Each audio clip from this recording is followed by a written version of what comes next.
Voilà. Alors, nous arrivons au premier moment. Alors, Saussure, comme vous le savez peut-être, est né en 1900.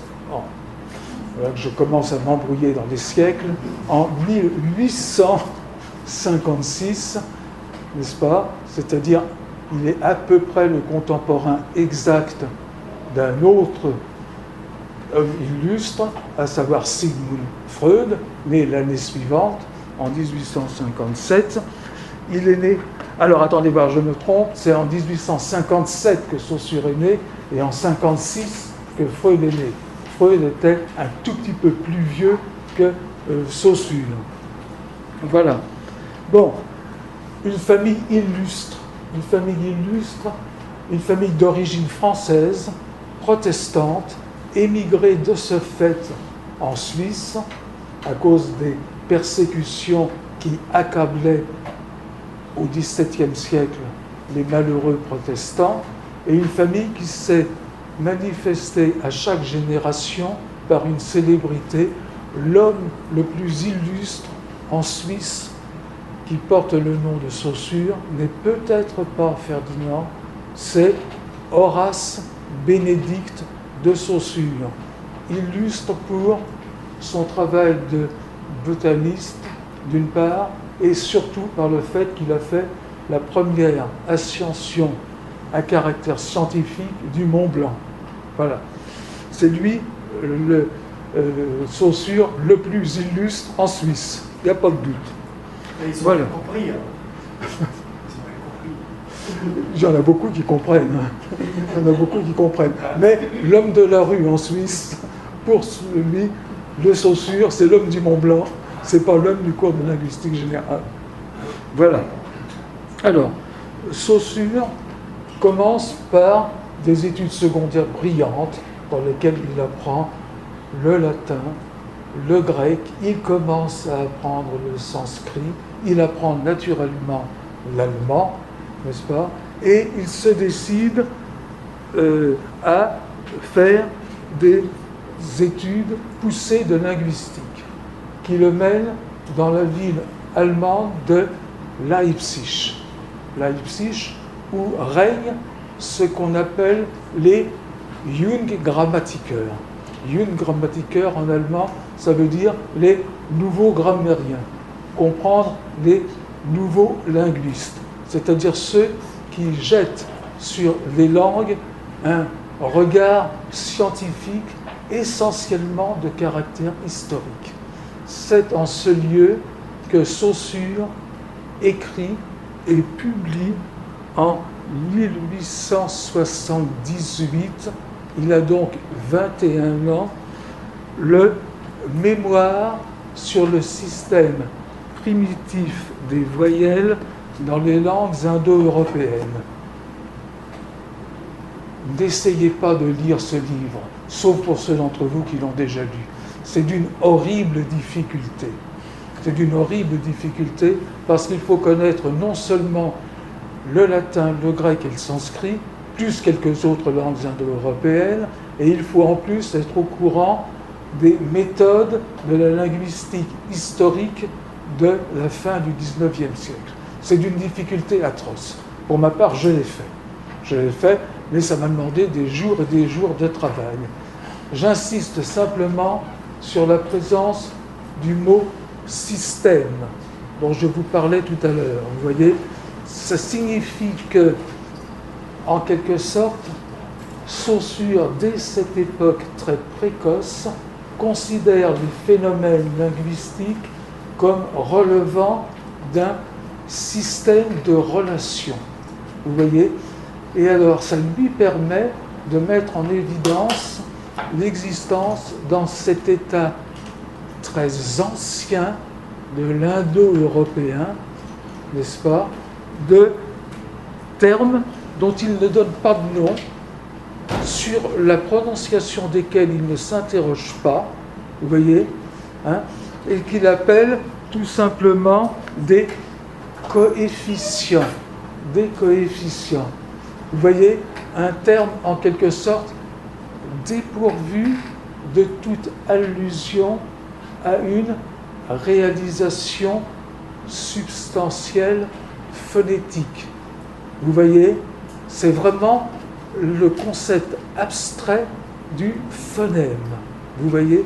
Et alors, ce qu'il y a de très intéressant, je ne sais pas si vous savez ça, c'est que de nombreuses années plus tard, en 1927, n'est-ce pas, 40 ans après, peut-être même 50, je m'embrouille toujours avec les chiffres, hein, en 1927, 10 ans après la publication du cours de linguistique générale, 13 ans après la mort de Saussure, un linguiste polonais, Jerzy Kurilowicz, étudie la langue hittite.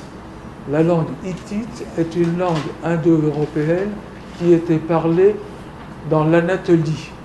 L'Anatolie, vous savez, la partie centrale de la Turquie. Et dans cette langue, ce linguiste polonais découvre la présence, sous forme de sons réels, marqués par des signes graphiques réels, des coefficients repérés par Saussure par une méthode strictement systématique. Vous voyez? Voilà. Alors, 2 ans après, Saussure soutient sa thèse.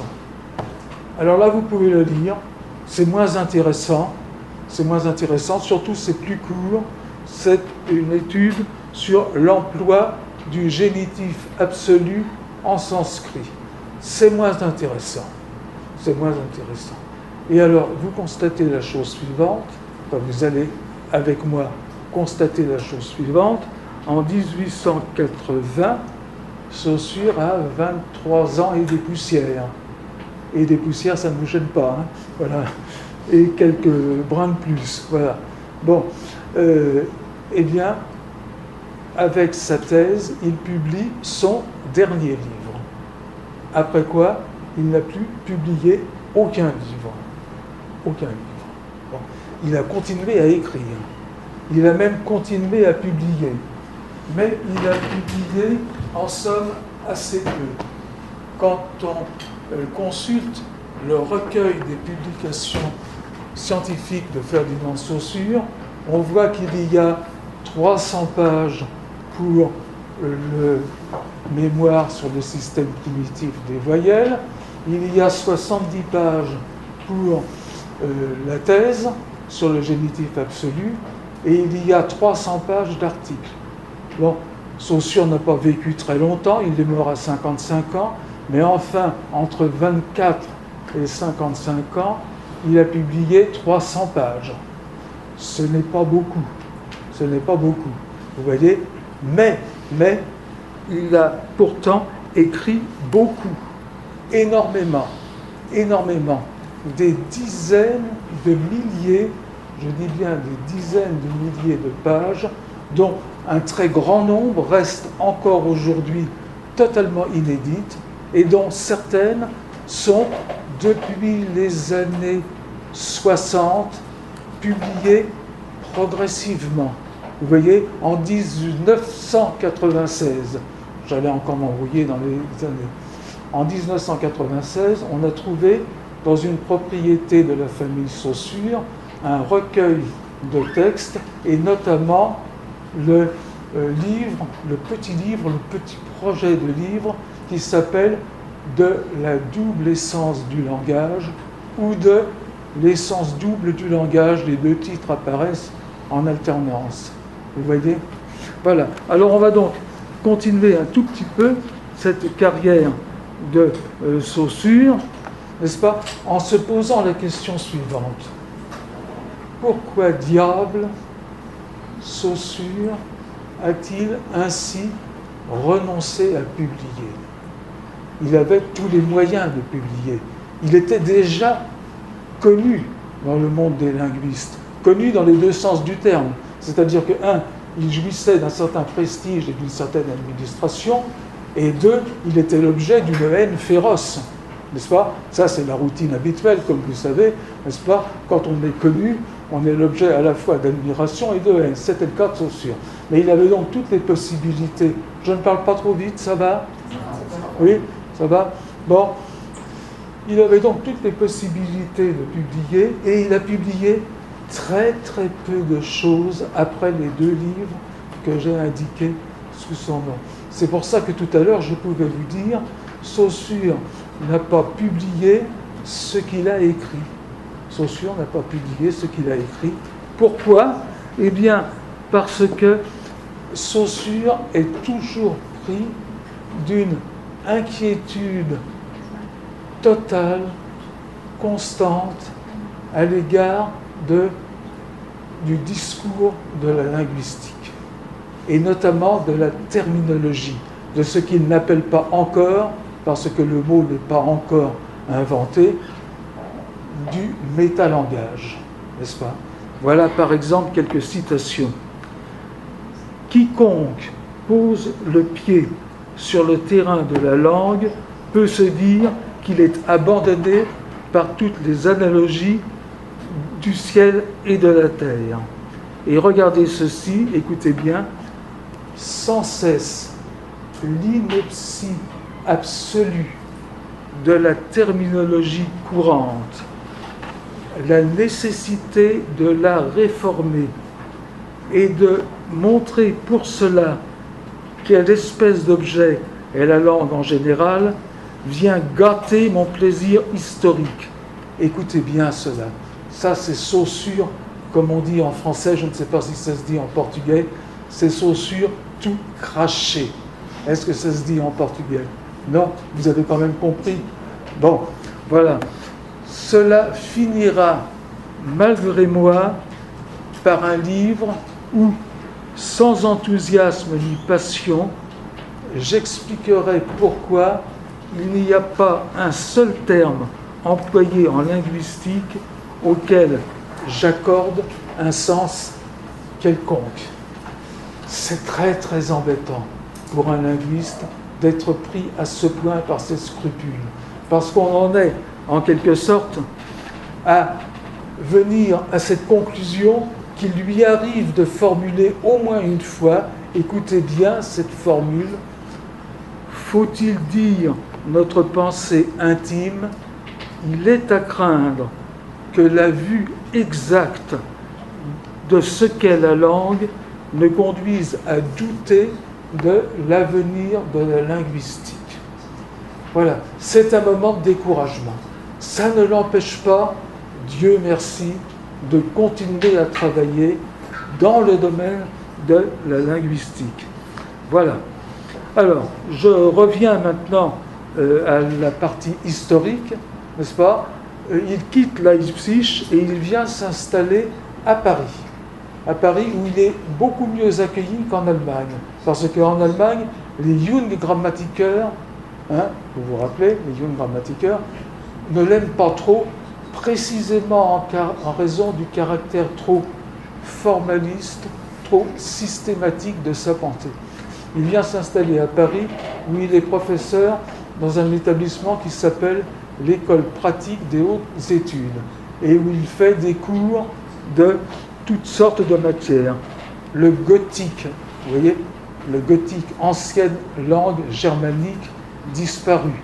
Le vieux haut allemand, pas tout à fait disparu, mais enfin presque. Bon, le vieux haut allemand. Bon, mais aussi sur d'autres disciplines linguistiques, par exemple la phonétique. Voilà. Alors, il fait des cours, mais là encore, il ne les publie pas. Il ne les publie pas. On conserve, pour certains, les manuscrits de ses cours, et je sais que certains collègues essaient de publier certains de ses cours, notamment le cours sur le gothique. Ça fait une trentaine d'années que mon vieil ami André Rousseau est à la tâche pour publier le cours de gothique de Ferdinand Saussure. À ma connaissance, ce n'est pas encore fait. Voilà, c'est comme ça. Voilà.